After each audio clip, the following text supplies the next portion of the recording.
아니하고 오직 여호와의 율법을 즐거워하여 그의 율법을 주야로 묵상하는도다. 그는 시냇가에 심은 나무가 철을 따라 열매를 맺으며 그 잎사귀가 마르지 아니함 같으니 그가 하는 모든 일이 다 형통하리로다. 아멘. 다 같이 자리에서 일어나셔서 찬송가 28장 찬송하시겠습니다.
전능하사 천지를 만드신 하나님 아버지를 내가 믿사오며 그의 아들 우리 주 예수 그리스도를 믿사오니 이는 성령으로 잉태하사 동정녀 마리아에게 나시고 본디오 빌라도에게 고난을 받으사 십자가에 못 박혀 죽으시고 장사한 지 사흘 만에 죽은 자 가운데서 다시 살아나시며 하늘에 오르사 전능하신 하나님 우편에 앉아 계시다가 저리로서 산 자와 죽은 자를 심판하러 오시리라. 성령을 믿사오며 거룩한 공예와 성도가 서로 교통하는 것과 죄를 사하여 주시는 것과 몸이 다시 사는 것과 영원히 사는 것을 믿사옵나이다. 아멘. 성시교독은 교독문 105번 정시교독은 교독문 105번 감사절 첫 번째 말씀을 들어가시도록 하겠습니다.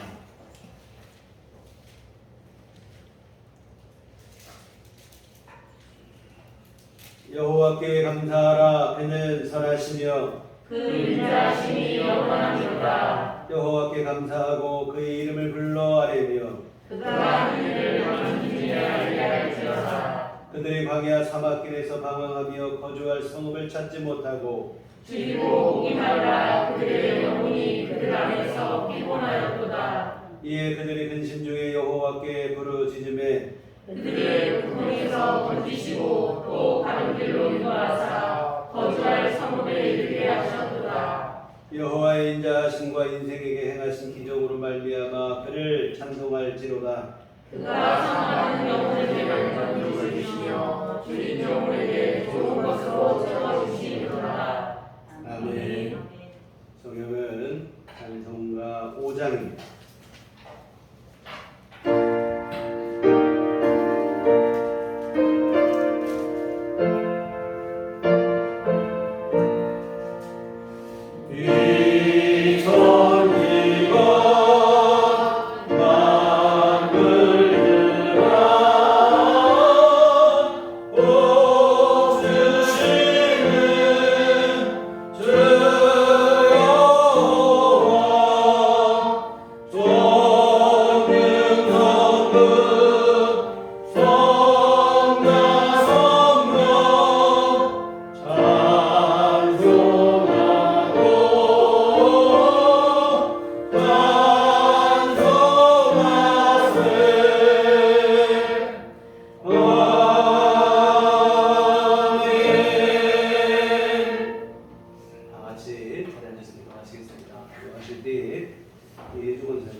사랑의 여호와 하나님 아버지,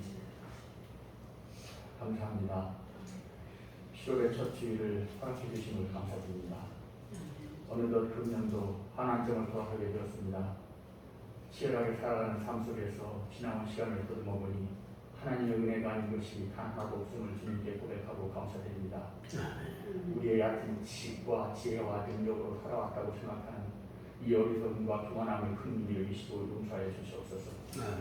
이 시간 지난 상반기를 살아오면서 각자 자신의 신앙생활을 되돌아보게 하시고 앞으로 남은 하반기의 신앙생활에 더 큰 동력으로 작용하게 하여 주시옵소서.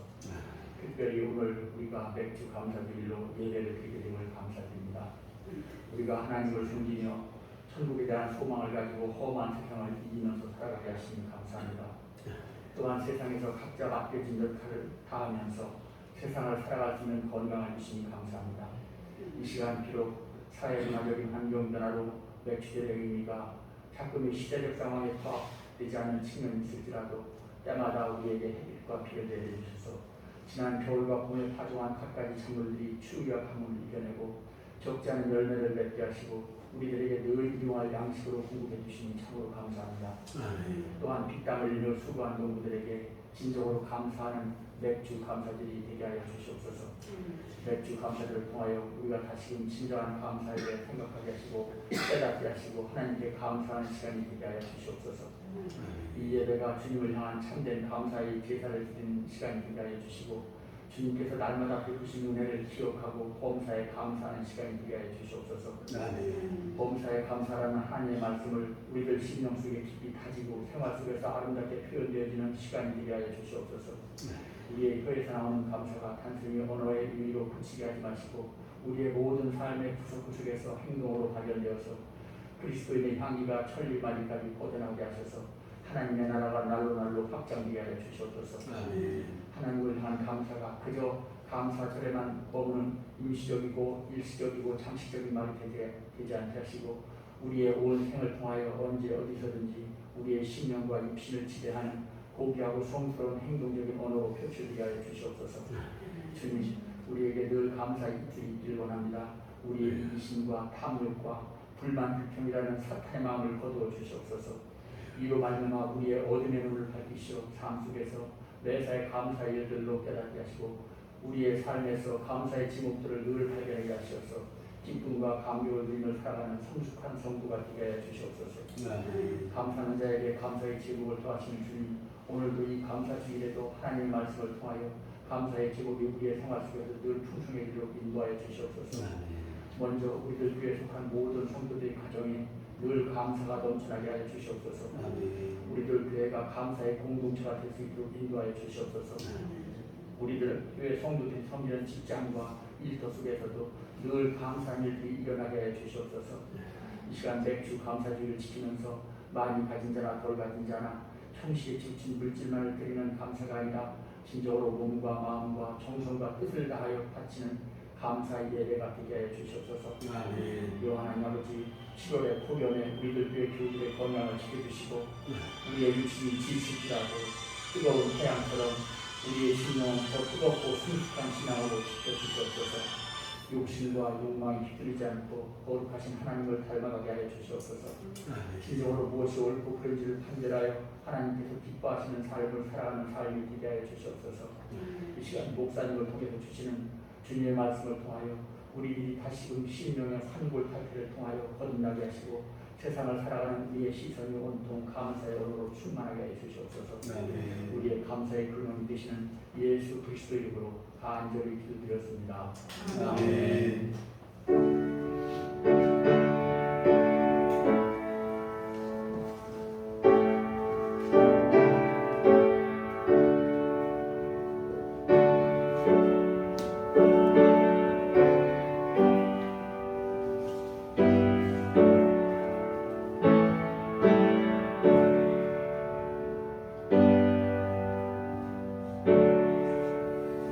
주님 가르치신 기도하시겠습니다. 하늘에 계신 우리 아버지여, 이름이 거룩히 여김을 받으시오며 나라의 마옵시며 뜻이 하늘에서 이룬 것 같이 땅에서도 이루어지이다. 오늘날 우리에게 용할 양식을 주옵시고 우리가 우리에게 같이 우리의 죄를 사하여 주옵시고 우리를 시험에 들게 하지 마옵시고 다만 악에서 구하옵소서.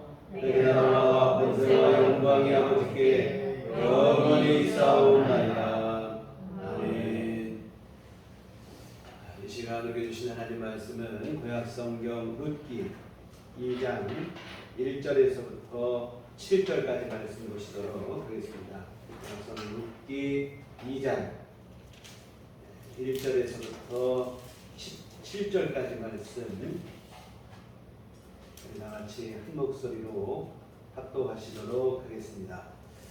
나오미의 남편 엘리멜렉의 친족으로 유력한 자가 있으니 그의 이름은 보아스라. 모압 여인 룻이 나오미에게 이르되 원하건대 내가 밭으로 가서 내가 누구에게 은혜를 입으면 그를 따라서 이삭을 주겠나이다 하니 나오미가 그에게 이르되 내 딸아 갈지어다 하매 룻이 가서 베는 자를 따라 밭에서 이삭을 줍는데 우연히 엘리멜렉의 친족 보아스에게 속한 밭에 이르렀다가 마침 보아스가 베들레헴에서부터 와서 베는 자들에게 이르되 여호와께서 너희와 함께 하시기를 원하노라 하니 그들이 대답하되 여호와께서 당신에게 복 주시기를 원하나이다 하니라. 보아스가 베는 자들을 거느린 사원에게 이르되 이는 누구의 소녀냐 하니 베는 자를 거느린 사원이 대답하여 이르되 이는 나오미와 함께 모압 지방에서 돌아온 모압 소녀인데 그의 말이 따로 베는 자를 따라 한 사이에서 이삭을 주게 하소서 하였고 아침부터 와서는 잠시 집에서 쉰 후에 지금까지 계속하는 중이니라. 아멘. 우리 주님의 은총과 평강이 교회 여러분과들 함께 하시기를 기원합니다. 시골에서 한 달 살기 체험을 떠난 조모양 일가족이 끝내 죽음으로 발견이 되었습니다. 가상화폐 투자 실패를 극단적 선택의 이유로 추정을 하고 있는데요. 허황된 꿈을 쫓다가 죽음으로 끝난 것도 안타깝지만 무엇보다 아직 초등학생에 불과한 어린 자녀가 부모의 잘못된 그 선택에 의해서 무고하게 희생되었다고 하는 사실이 더욱 안타까운 마음을 갖게 합니다. 또한 이런 사건을 볼 때마다 신앙인의 한 사람으로서 또 안타까움을 갖게 되는 것은 이때에 극단적인 선택이 아닌 하나님을 의지하는 믿음의 길을 선택했더라면 얼마나 좋았을까 하는 그 아쉬움입니다. 사탄은 우리에게 틈만 나면 끝났다는 말로 절망하게 하지만 우리 주님께서는 아니라고 다시 일어설 수 있다고 다시 새롭게 시작할 수 있다고 희망과 용기를 말씀하십니다.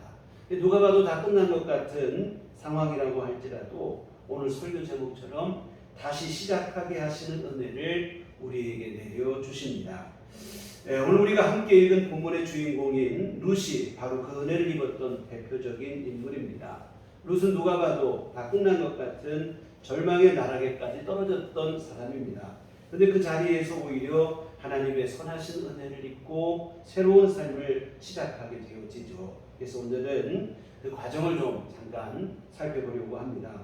이 맥주감사주일인데 왜 갑자기 룻기의 말씀인가 싶으실 텐데 유대인들의 전통에 의하면 맥주절이 되면 룻기를 낭독하는 그러한 신앙적 전통이 있습니다. 룻기의 배경이 되는 장소가 바로 보리를 추수하던 보리밭이었기 때문인데요. 그래서 오늘 우리도 한번 룻기의 말씀을 한번 살펴보려고 합니다. 뿐만 아니라 이 룻기에는 감사절과 잘 맞는 신앙적 교훈 또한 그 속에 담겨져 있어요. 바로 뭐냐면 다시 시작하게 하시는 주님의 은혜, 이것입니다. 사실 우리가 감사절, 우리 하나님께 감사, 여러 가지 감사의 조건이 있지만 사실 진짜 감사한 것이 있다고 하면 우리가 절망과 실망과 낙심의 자리에서도 다시 시작할 수 있는 힘과 용기를 주신다면 그보다 더 귀하고 감사한 은혜는 없을 거라는 생각이 듭니다. 세상은 우리 안에 있는 신락 같은 희망마저도 빼앗아 가려고 하지만 주님은 실패의 자리에서도 희망을 말씀하시고 다시 시작할 수 있다고 용기를 주시고 또한 우리에게 새로운 삶을 열어주시니 사실 이게 진짜 감사한 일이 아닐까 생각을 해봅니다. 그러면 본문으로 들어가서 루스에게 베풀어진 다시 시작하게 하시는 은혜를 한번 살펴보겠습니다. 저번 차례 말씀을 드렸기 때문에 룻기의 내용은 다 잘 아시리라 믿습니다. 룻은 모압 여인이었습니다. 그런데 어느 날 그녀가 살고 있는 이 모압 땅에 이스라엘에서 한 가정이 이사를 왔어요. 엘리멜렉과 나오미 부부인데 이들 부부에게는 말론과 기론이라고 하는 두 아들이 있었습니다. 그런데 이들이 입주한 지 얼마 되지 않아 엘리멜렉 가장이 죽었어요. 이 남은 사람은 어머니 나오미 그리고 두 아들이 남게 되었는데 이렇게 될 경우 구설수에 휘말리기 십상이죠. 말하기 좋아하는 사람들이 이런 상황을 그냥 두지 않습니다. 그런데 룻은 그런 집안의 아들 중 한 명과 결혼을 하게 됩니다. 이 사람들의 입방아에 오르내리는 집안의 아들과 결혼을 한 것인데 성경에는 그 결혼 과정은 생략이 돼 있는데 그 결혼이 순탄치만은 않았을 것은 분명한 사실이에요. 모르긴 몰라도 주변에 많은 반대가 있었을 것이고 그 반대와 싸워서 어렵사리 결혼을 하지 않았을까 싶습니다. 이러한 경우 주변 사람들에게 자신들의 결혼을 인정받기 위한 최고의 방법은 행복하게 잘 사는 거예요. 행복하게 잘 살면 설령 반대했던 사람들도 인정해주고 축하해주게 되어지겠죠. 그런데 룻은 불행하게도 그러지를 못했어요. 행복은 그만두고 행복이라고 하는 것에 눈을 뜨기도 전에 남편이 죽고 말았습니다.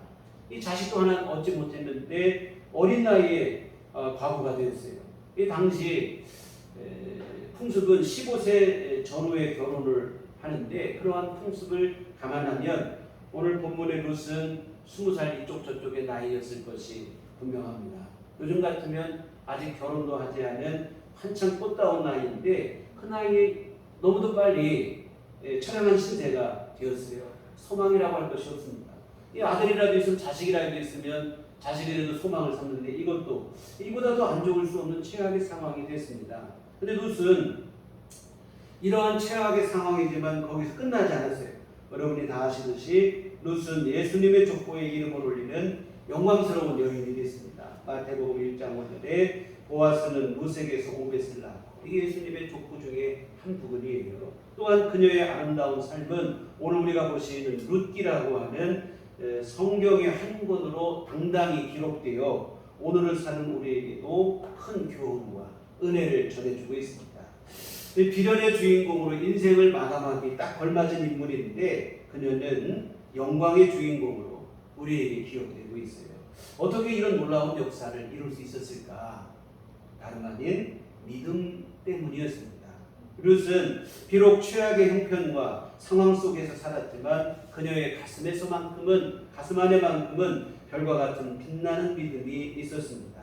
이 믿음으로 인해 다시 시작하게 하시는 은혜를 하나님으로부터 입게 되어졌죠.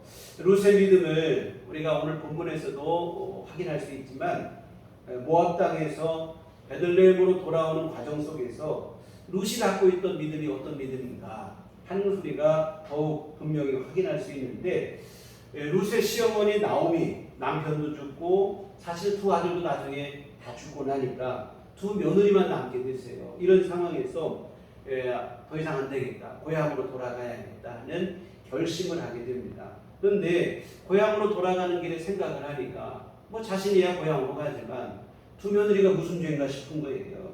평생을 이렇게 외롭게 살 것을 생각하니 마음이 안쓰러워요. 이에 며느리들에게 친정으로 돌아가라. 가서 새로운 가정을 이루고 행복하게 잘 살아라. 두 며느리들은 한사코 아니라는 거예요. 내 어머니와 함께 하면서 어머니와 함께 살고 어머니와 함께 죽겠다. 울며 불며 따르는 거예요. 이에 시어머니는 아니라고. 이만큼 너희가 마음을 보여줬으면 됐으니까 걱정하지 말고 이제 친정으로 돌아가서 새 가정을 이루라. 그랬더니 룻 말고 또 다른 며느리인 오르바는 시어머니의 말을 듣고 친정으로 돌아갑니다. 그런데 오늘 본문의 주인공 룻은 돌아가지 않아요. 끝까지 하나님을 따르게 되어지는데 룻기 1장 16절 17절에 보면 룻이 이르되 내게 어머니를 떠나며 어머니를 따르지 말고 돌아가라 강권하지 마옵소서. 어머니께서 가시는 곳에 나도 가고 어머니께서 머무시는 곳에서 나도 머물겠나이다. 어머니의 백성이 나의 백성이 되고 어머니의 하나님이 나의 하나님이 되시리니 어머니께서 죽으시는 곳에서 나도 죽어 거기 묻힐 것이다. 만일 내가 죽는 일 위에 어머니를 떠나면 여호와께서 내게 벌을 내리시고 또 내게 더 내리시기를 원하나이다 하는지라. 뭐냐면 절대로 돌아가지 않겠다는 얘기예요. 그런데 룻이 이처럼 시어머니 나오미를 끝까지 따른 데는 시어머니에 대한 효심, 효성스러운 마음 이것 때문만은 아니에요. 그보다 더 중요한 이유가 있는데 바로 뭐냐면 하나님에 대한 믿음 때문이었습니다. 어머니의 하나님이 나의 하나님이 되실 것입니다. 이것이 바로 룻이 가지고 있던 믿음의 결정체예요. 나오미가 룻을 돌아가라고 할 때 그냥 너 친정으로만 돌아가라 이렇게 얘기한 게 아니에요. 내 백성과 내 백성의 신들에게 돌아가라. 너 친정으로도 돌아가고 네 친정의 섬기는 우상 모압의 신에게 돌아가라 이런 얘기예요. 그런데 룻은 분명히 말하고 나는 아니라 어머니 하나님이 나의 하나님이 되십니다. 무슨 얘기냐면 내게는 오직 하나님뿐이다 하는 고백입니다. 그리고 여러분 이 고백에는 내가 평생을 외롭게 살더라도 하나님만큼은 절대로 포기할 수 없다고 하는 믿음의 각오가 포함되어 있는 거예요. 새로운 가정을 이루는 것도 좋겠지만 하나님을 떠나면서까지 내가 우상을 섬기면서까지 그렇게 하고 싶지는 않다는 거예요. 아무리 새로운 가정을 이루고 행복하다 할지라도 하나님을 떠나서 이룬 그 가정이 그 행복이 진정한 행복이 되고 축복이 되겠는가? 그럴 수 없다는 거예요. 비록 늙은 시어머니를 보시며 평생을 외롭게 산다고 할지라도 나는 하나님 있는 믿음으로 살겠습니다 하는 각오입니다. 예수님께서 말씀하신 십자가를 지고라도 주님을 따르라고 하시는 그 믿음과 가장 부합된 믿음이라고 생각을 합니다. 이와 같은 룻은 이 믿음 하나로 시어머니 나오미와 함께 베들레헴으로 오게 되어졌습니다. 그런데 떠날 때 이런 무슨 각오와 믿음의 다짐으로 왔는데 근데 와보니까 막상 와보니 현실이 녹록지가 않습니다.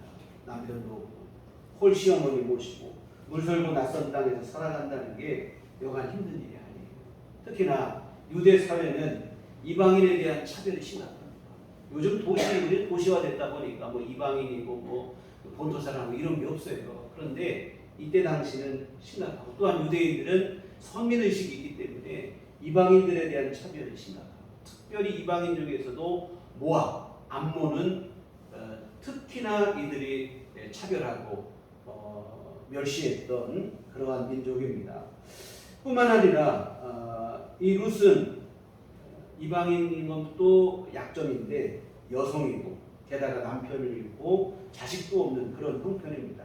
하나같이 열악한 최악의 조건들이죠. 하나님 의지하여 온 땅이지만 살아가는 게 만만치가 않아요. 당장 먹고 사는 것부터가 막막하죠. 그나마 다행인 것은 돌아온 그때가 때마침 보리를 추수하는 추수철이었다고 하는 사실입니다. 그래서 이제는 이삭이라도 죽을 수 있겠구나 하는 그러한 기대가 있죠. 율법은 추수할 때 반 모퉁이까지 다 알뜰하게 추수하지 말라고 합니다. 모퉁이는 남겨두라는 거예요. 그리고 이삭을 추수하다가 이삭이 떨어지면 떨어진 이삭도 죽지 말라고 한다 이 말이죠. 뭐냐면 가난합니다. 고아와 가구, 나그네의 몫으로 남겨두고 그들로 하여금 먹게 하라 하는 것인데요. 그런데 이런 율법이 있는 것은 참 감사한 일인데 이 율법이 지켜질 것이냐 이 또한 장담할 수 없는 상황이에요. 왜 그러냐면 룻기의 시대적 배경이 사사시대라는 점 때문인데 사사시대는 이스라엘 역사 속에서 신앙적으로 가장 타락했던 시대입니다. 하나님의 말씀 아니고 하나님의 뜻 아니고 자기 소견에 오른 대로 살았어요. 자기 소견에 오른 대로 점잖은 표현이지만 쉽게 말하면 자기 멋대로 살았다 이 이야기입니다. 각자가 다 뭐냐면 내 멋대로 사는 거예요. 이처럼 신앙적으로 타락한 시대이다 보니 아무리 약자를 배려하는 율법이 있다 한들 지켜질 리가 만무하다 이 말이죠. 그러니 이삭을 주어서 연명한다는 것도 쉽지만은 않은 상황입니다. 오히려 이삭을 주우러 나왔다가 이게 뭐 봉변을 당할 수도 있고 욕을 볼 수도 있는 그러한 상황이죠. 이와 같은 암담하기만 한 상황입니다. 그런데 여러분 오늘 본문을 보시면 룻은 실망하지 않아요. 낙심과 절망으로 주저앉지 않습니다.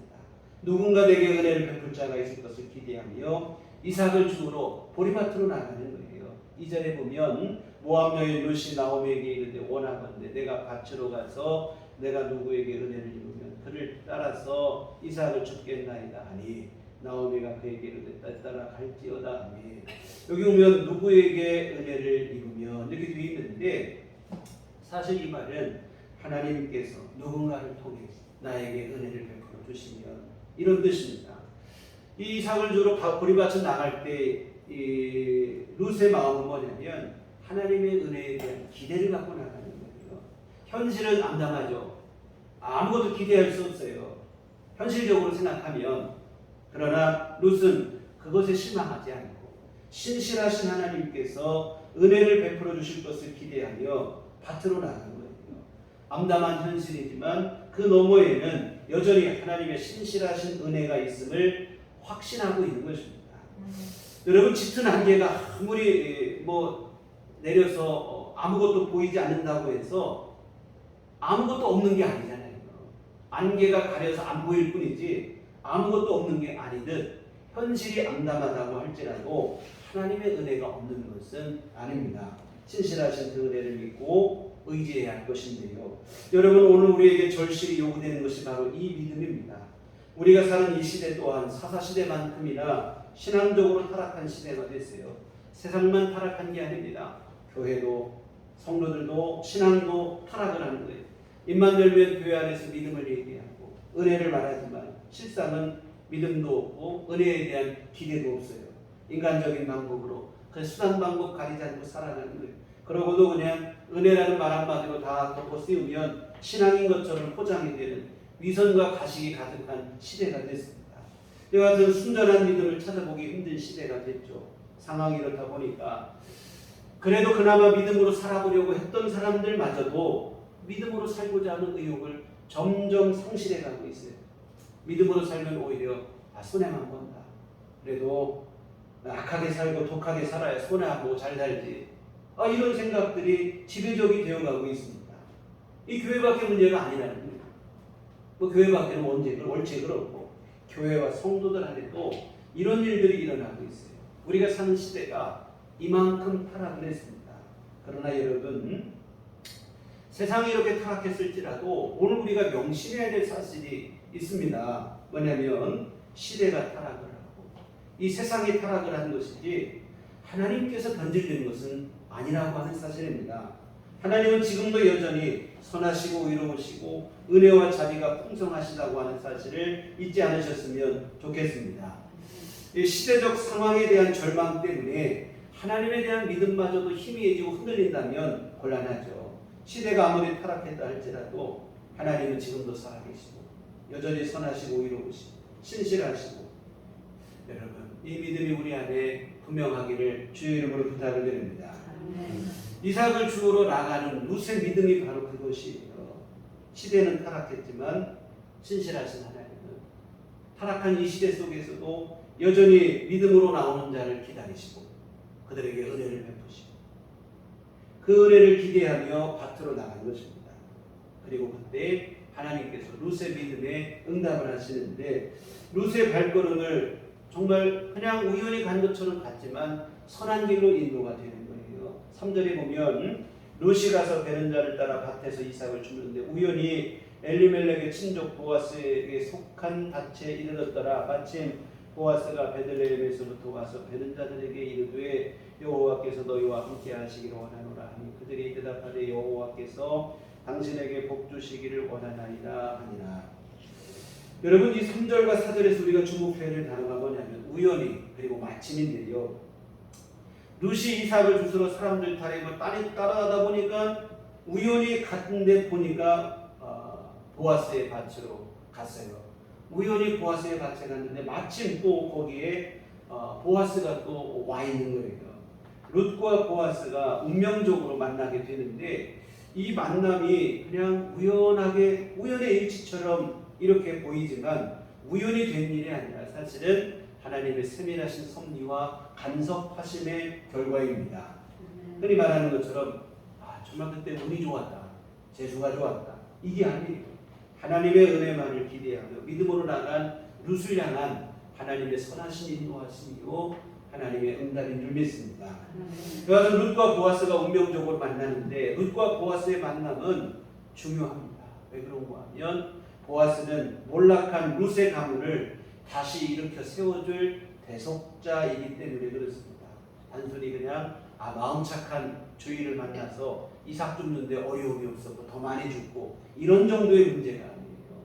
보아스는 이삭을 많이 줍고 많이 안 줍고 이 정도의 문제가 아니라 룻의 가문을 다시 일으켜 세워주고 회복시켜줄 대속자라는 말입니다. 이 대속의 법에 대해서는 여러 차례 말씀을 드렸는데 예수님의 십자가 대속의 죽음을 그림자처럼 미리 보여줬던 게 구약의 율법에 있는 대속의 법입니다. 땅이나 재산을 빼앗긴 사람 아니면 신체적으로 누구에게 위해를 상해를 입었다든지 또 다른 사람에게 노예로 돈이 없어서 노예로 팔려갔다든지 오늘 룻의 경우처럼 대를 이을 후사가 없이 남편이 죽었다든지 할 때에 그냥 그들을 외면하지 말라는 거예요. 그들의 그 어려움을 건져줘라. 대신해서 그들을 건져주라는 것이 대속의 법의 취지인데 빼앗긴 재산 찾아주고 원수는 갚아주고 노예로 팔린 사람에게는 자유를 찾아주고 아들을 낳아서 대를 이어주고 이러한 일들을 감당하는 것을 대속이라고 하는 거예요. 그리고 그 일을 하는 사람을 두고 대속자라고 합니다. 그런데 여러분 이 대속자는 아무나 될 수 있는 게 아니고 자격 조건이 있어요. 첫째는 가까운 친척에게 자격이 있습니다. 두 번째는 아무리 가까운 친척이라도 내 코가 석자면 안 되니까 대속할 수 있는 능력이 있어야 돼요. 세 번째는 그 일을 억지로 해서는 안 되고 자원해서 해야 한다 이 말입니다. 그런데 오늘 본문 1절에 보면 나오미의 남편 엘리멜렉의 친족으로 유력한 자가 있으니 그의 이름은 보아스더라 이렇게 되어 있습니다. 오늘 룻이 만난 그 밭의 주인 보아스는 룻의 시아버지 엘리멜렉의 친족이라는 거예요. 그러면 첫 번째 조건, 가까운 친척이라는 조건이 충족이 됐어요. 그리고 보아스는 유력한 자라고 그랬습니다. 힘있고 가진 게 많다 이런 얘기인데요. 기울어진 룻의 가문을 일으켜 세울 능력이 있다는 것으로 두 번째 조건 또한 충족이 된 것입니다. 이제 남은 것은 세 번째 조건이죠. 자원해서 해야 되는데 사실 이 세 번째가 제일 문제가 돼요. 아무리 가까운 친족이고 대속할 능력이 있어도 사실 다른 사람의 어려움을 도와주고 건져주고 이것을 해결해 준다고 하는 것은 자신에게는 힘든 일이고 부담스러운 일이고 손해가 될 수도 있고 그래요. 그런데 이 규정은 법 자체가 뭐라고 되어 있냐면 하기 싫으면 안 해도 되는 거예요. 강행 규정이 아닙니다. 무조건 해야 되는 강행 규정이 아니에요. 그러니 여러분 이게 문제가 되죠. 오늘 보면 아까도 말씀드린 것처럼 신앙적으로 타락한 시대, 사사시대입니다. 그러니 이런 신앙적으로 분명히 섰을 때라도 이거 하기 싫으면 안 해도 되는 건데 신앙적으로 바로 서지 못한 시대인데 힘들고 손해나는 일을 자발적으로 할 사람이 있겠는가. 그런 사람이 있으니 만무하죠. 그런데 여러분 감사하게도 오늘 본문의 보아스는 그 희생이 되는 그 일을 자신이 자발적으로 하겠다는 거예요. 친히 대속자가 되어주겠다는 겁니다. 이 뒤에 오늘 본문 뒤에 나오는 얘기가 이제 그렇게 진행이 되어지는데요. 정말 요약은 뭐냐면 룻에게 기적 같은 일이 일어나는 거예요. 모두가 타락한 시대에 이러한 신실한 대속자를 만난다는 것이 정말 기적입니다. 그래서 아까 보신 것처럼 우연히 갔는데 보아스의 밭으로 인도되어진 것도 기적이고 때마침 보아스가 거기에 온 것도 기적인데 그보다 더 큰 기적은 뭐냐면 사실은 보아스의 마음에 대속자의 의무를 이행하고자 하는 자원하는 마음이 있었다는 게 훨씬 더 기적 같은 일이에요. 이와 같은 누구도 예상하지 못했던 상상도 못했던 놀라운 기적이 일어났어요. 어떻게 가능했는가? 모든 것이 암담한 가운데서도 좌절하거나 낙심하거나 절망하지 않고 하나님의 은총을 기대하며 믿음으로 나갔던 룻의 그 믿음에 대한 하나님의 응답인 줄 믿습니다. 사랑하는 성도 여러분, 하나님은 믿음으로 나오는 자를 그냥 두지 않습니다. 잠언 3장 5절 6절에 보면 너는 마음을 다하여 여호와를 신뢰하고 내 명철을 의지하지 말라. 너는 범사에 그를 인정하라. 그리하면 내 길을 지도하시리라. 믿음으로 나오는 자를 하나님께서는 인도하시고 보호하시고 그의 삶을 지도하시겠다는 거예요. 다 끝난 것 같고 무너진 것 같지만 하나님은 다시 시작할 수 있는 은총을 베풀어 주시고 끝이 아니라고 하며 다시 시작하라고 하신다 이 말입니다. 여러분, 아무리 모든 상황과 여건이 절망적이라고 할지라도 절망하지 않을 이유가 바로 여기에 있습니다. 믿음으로 나오면 신실하신 하나님께서 다시 시작할 수 있는 은혜를 베풀어 주시기 때문입니다. 보아스를 만나고 그를 통해서 무너진 가문이 다시 일어섰습니다. 뿐만 아니라 룻은 이방 여인이었지만 이방 여인으로서 예수님의 족보의 이름을 올리는 영광을 누리게 됩니다. 모든 것을 다 잃고 소망이라고는 전혀 보이지 않는 상황이었으나 그 중심에 믿음이 있으니까 그 믿음으로 인해서 하나님으로부터 다시 시작할 수 있는 은총을 부여받고 그 은혜로 삶이 새롭게 회복되게 되어지는 은총을 누리게 되어졌습니다. 사랑하는 성도 여러분, 이 믿음이 우리에게도 중요합니다. 상황과 여건과 처지에 굴하지 않고 끝까지 하나님을 신뢰할 수 있는 믿음이 중요합니다. 아무리 상황이 안 좋게 흘러가더라도 불가능해 보이더라도 믿음만큼은 여러분 절대로 포기하지 않으셨으면 좋겠습니다. 주 안에서 희망을 끈을 끝까지 붙잡으시고 내 삶의 환경과 여건이 힘들어 보인다고 해서 하나님마저도 무력하게 보는 그러한 시선과 그런 믿음이 되지 않았으기를 주의 이름으로 부탁을 드립니다. 하나님이 계시고 우리의 소망이 되시는 예수님이 계시고 성령님께서 여러분 안에 계시고 이 삼위일체 하나님께서 오늘 우리와 함께 하시고 여러분과 함께 하시며 오늘 여러분의 삶을 새롭게 하십니다. 다시 시작하게 하시는 은총을 언제나 베풀어 주십니다. 여러분, 살다 보면 우리가 그런 생각이 들 때 있어요. 어쩌다 내가 여기까지 이렇게 떠밀려 왔을까? 이렇게 싶을 때가 있어요. 너무 깊은 곳까지 떨어진 것은 아닌가 하는 낙심이 들 때도 있습니다. 이럴 때 여러분 가장 간절한 게 무엇입니까? 다시 시작할 수 있었으면 얼마나 좋을 수 있을까? 내가 나락으로 떨어지기 전으로 내가 너무 멀리 벗어나기 전으로 되돌아갈 수만 있다면 그렇게 다시 시작할 수 있으면 얼마나 좋을까?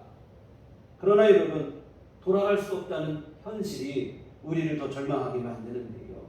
그러나 여러분, 주님 안에서는 돌아갈 수 없는 일들, 시작할 수 없는 일들이 다시 시작하게 되고 새롭게 이뤄가는 일들이 가능하게 되어집니다. 우리 주님은 다시 시작하라고, 새롭게 시작하라고, 끝이 아니라고 내가 다시 시작하게 하시겠다고 우리에게 은총을 베풀어 주십니다. 예수님께서 포도원 품꾼을 부르시는 비유를 말씀하신 적이 있어요. 이 비유에 보면 포도원 주인이 아침 6시, 그리고 9시, 12시, 오후 3시, 또 오후 5시 각각 길거리에 나가서 품꾼을 부르는 장면을 볼 수 있습니다. 오늘날로 하면 인력사무소 풍경인데요. 우리 농도원 내거리 밑에 내려가 보면 인력사무소가 밀집해 있는데 새벽 예배 끝나고 6시쯤에 차량 운행을 나가다 보면 이른 시간, 요즘에는 6시는 환하긴 하지만 한겨울에 그 어두운 시간에도 그 시간에도 불구하고 일자리를 찾는 사람들이 북적거립니다. 그런데 조금 더 시간이 경과돼서 8시나 9시만 돼도 나가보면 한 사람도 남아있지 않아요. 일거리를 찾아 나간 탓도 있긴 하지만 그렇지 못한 사람들마저도 더 이상 그 자리에 남아있지는 않습니다. 더 기다려봐야 소용없다고 하는 판단으로 일자리를 포기하고 돌아가게 되어지는 것입니다. 그런데 여러분, 오늘 우리 주님의 비유에는 오전 9시가 문제가 아니에요. 오후 3시에도 오후 5시에도 불구하고 일거리를 찾지 못한 사람들을 주님께서 포도원으로 부르신다 이 말이에요. 여러분, 6시면 일과시가 끝나게 되는 게 유대의 시간 개념입니다. 일이 끝나는 시간까지 1시간밖에, 오후 5시면 1시간밖에 남지 않았어요. 이 포도원으로 뭐 이동을 하고 일할 준비를 하고 어쩌다 보면 일할 시간도 사실은 없고 그냥 끝나고 마는 거예요. 근데 포도원 주인은 그 시간에도 품꾼을 부르십니다. 근데 여러분, 이 예수님의 비유에 나오는 포도원 품꾼은 바로 하나님 아버지를 뜻하는 거예요. 무슨 말입니까? 하나님 아버지께서는 오후 5시에도 우리에게 기회를 주시는 분이라고 하는 사실을 말씀하고 있습니다. 사랑하는 성도 여러분, 오후 5시면 누가 봐도 다 끝난 상황이에요. 더 이상 기회가 있을 수가 없다 이 말입니다. 이제는 포기하는 것만이 남아있는 선택입니다. 근데 우리 주님은 오후 5시에도 기회를 주시겠다. 끝나지 않았다.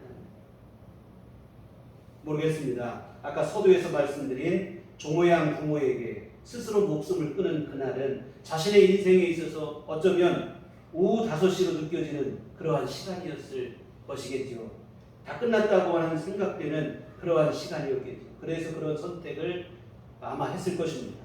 그러나 여러분, 하나님 안에서는 오후 5시 같은 사람에게도 그러한 시간에도 하나님께서는 기회를 주시겠다는 거예요. 여러분, 세상을 살다 보면 죽고 싶을 만큼 힘들 때가 있기 마련입니다. 심지어 어떤 사람은 날마다 그런 어렵고 힘든 상황과 맞닥뜨리며 살아가기도 합니다. 그러나 여러분, 우리가 기억할 것은 아직은 끝나지 않았다고 하는 사실입니다. 오후 5시와 같은 절망의 자리에도 하나님은 그곳에 계시고 소망과 회복이라고 하는 선물을 준비하시고 그 자리로 찾아오시고 다시 시작하라고 우리에게 은총을 베풀어 주십니다. 여러분, 오후 5시뿐만이 아니에요. 더 늦은 시간, 밤 11시 59분 그때도 주님은 계시고 주님은 그때에도 은총을 주십니다.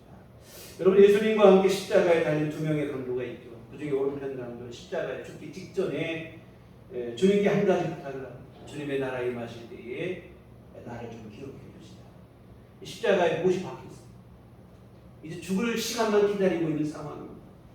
여러분, 이런 사람 같은 경우 인생의 시간으로 따진다면 밤 9시 59분, 오히려 59초, 뭐 그 이상이 아니겠습니까? 절박한 시간이죠. 그러나 주님은 그 시간에도 함께 하시고 그를 품으시며 네가 나와 함께 오늘 낙원에 있을 것이다 하시는 은총을 주십니다. 여러분, 아까 말씀드린 것처럼 사람들은 대개 오전 9시, 사실 오전 9시 그것도 갈 거 없어요. 오전 8시만 돼도 나가봐도 인력사무소 앞의 풍경은 한 사람이만 합니다. 다 포기를 하는 거예요.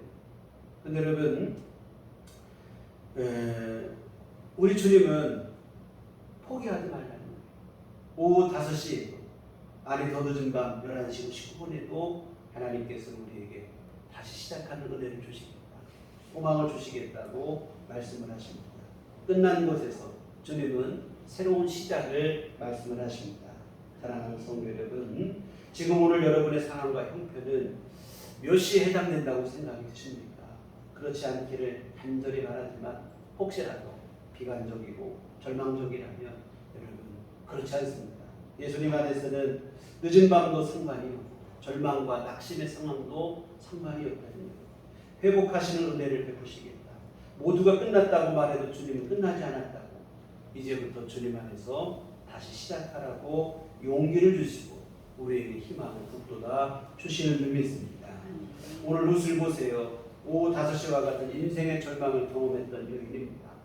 어찌 보면 5시가 아니라 늦은 밤 9시 59분과도 같은 캄캄한 밤을 경험한 여인이죠. 그러나 룻은 오히려 그 자리에서 영광스러운 하나님을 만나게 되고 하나님께서 베풀어 주시는 회복과 다시 시작하게 하시는 은총을 경험하게 되어집니다.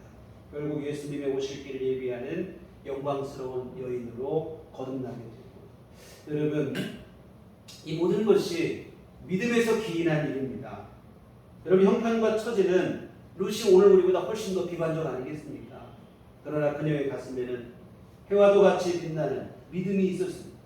암울한 형편과 처지에도 전혀 굴하지 않고 비관하지 않고 찬란히 빛나는 믿음이 그 안에 있었고, 그 믿음이 결국은 절망을 소망의 문으로 바꾸는 귀한 역사를 이루게 하였습니다. 오늘 여러분 가슴속에도 이처럼 빛나는 믿음이 항상 밝게 빛나기를 주의 이름으로 부탁을 드립니다. 혹시 믿음의 빛을 여러분 잃어가고 있다면 여러분 기억하시기 바랍니다. 주님은 오후 5시, 밤 11시 5분과도 같은 59분과도 같은 절망의 자리에도 여전히 소망을 말씀하시고 희망을 얘기하시고 용기를 우리에게 주신다고 하는 사실입니다. 오늘 우리가 혹시라도 밤 11시 59분 같은 암울한 상황일지라도 여러분 주님 안에서 소망이 있습니다. 신실하신 하나님께서 믿음으로 나오는 자에게 다시 시작하게 하시는 은혜를 베풀어 주실 줄 믿습니다. 기도하시겠습니다. 하나님 아버지, 하나님의 선하심과 신실하심을 믿게 하여 주시옵소서. 세상이 타락하고 시대가 어두워지고 암울해지고 있다 하여 하나님마저도 무력하게 보고 하나님에 대한 기대와 믿음마저도 우리 안에 상실되고 있는 그러한 불행한 일을 없게 하여 주시옵소서. 오직 주님을 의지하게 하여 주시옵시고 주님 바라보게 하여 주시옵시고 하나님께서 베푸신 은혜를 기대하게 하여 주시옵시고 신실한 믿음으로 주 앞에 서게 하여 주시옵소서. 우리 하나님 베풀어 주시는 다시 시작하게 하시는 은혜를 있게 하시고 날마다 우리 삶이 하루하루 오늘도 새롭게 다시 또 새롭게 나아가는 우리의 삶이 될 수 있도록 도와주시옵소서. 예수님 이름으로 기도했습니다. 아멘. 찬송가 384장 찬송하시겠습니다.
하나님 아버지 은혜를 감사를 드립니다. 지난 상반기 동안 우리 삶을 주관하시고 하나님 다스려 주시옵시고 때마다 일마다 선하고 복된 길로 우리를 인도하시고 보호하여 주시니 감사드립니다. 우리 때로 우매하고 어리석어 아버지 하나님 바라보지 못하고 세상을 헤맬 때에도 성령님 우리 안에 찾아오시어 우리 믿음을 회복하시고 다시 서게 하시고 일깨워 주시고 교훈하여 주심을 감사를 드립니다. 이와 같은 귀하신 주님의 은총 감사하며 주 앞에 이 헌금을 드립니다. 하나님 베푸신 은혜에 비하면 너무나 부족하구나. 주여 하나님 우리의 정성을 기뻐받아 주시옵소서.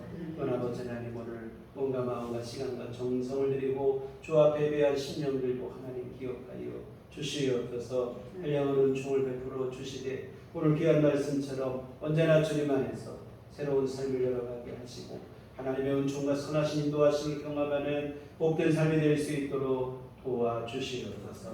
어떤 가운데서도 절망하지 않게 하시고 낙심하지 않게 하여 주시옵시고 주님 바라볼 수 있는 굳건한 믿음을 우리 안에 허락하여 주시옵소서.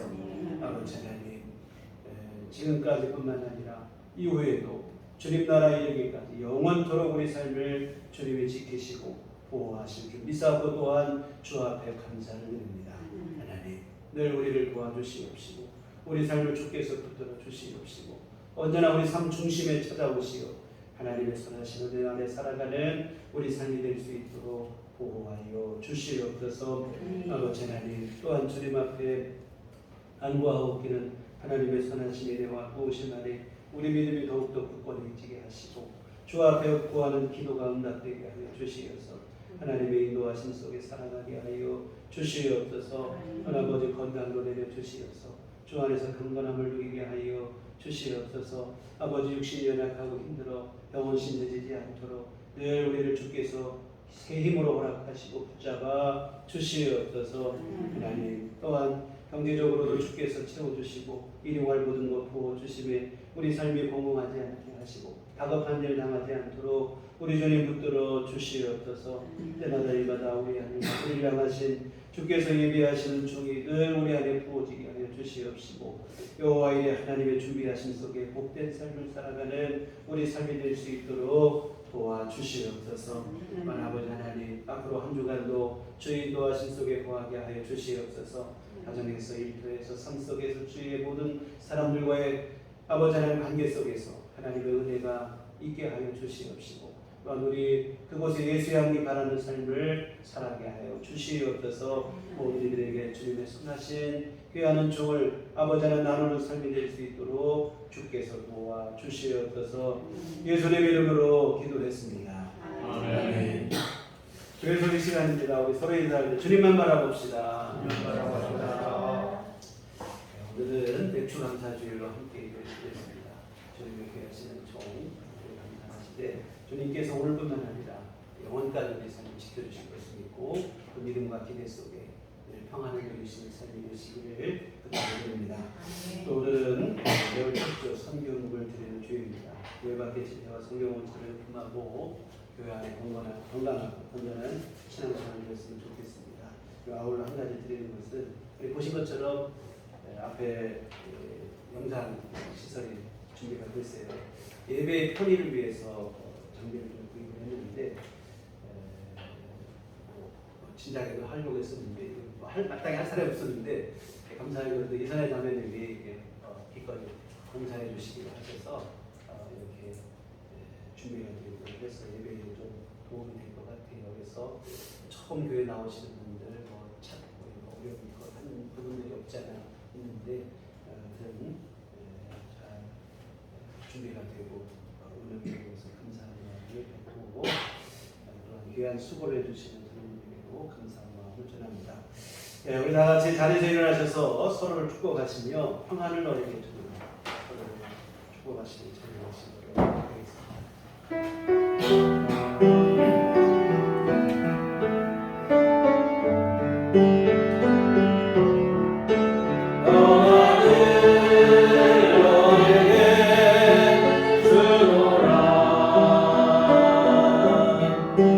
세상이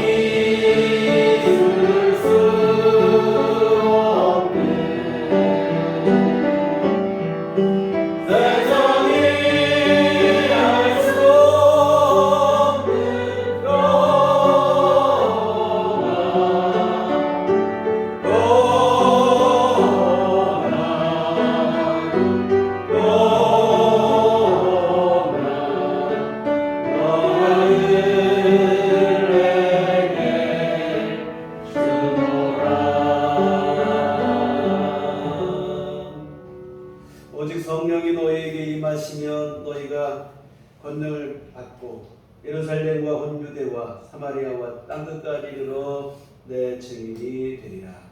우리가 주의 증인이 되겠습니다.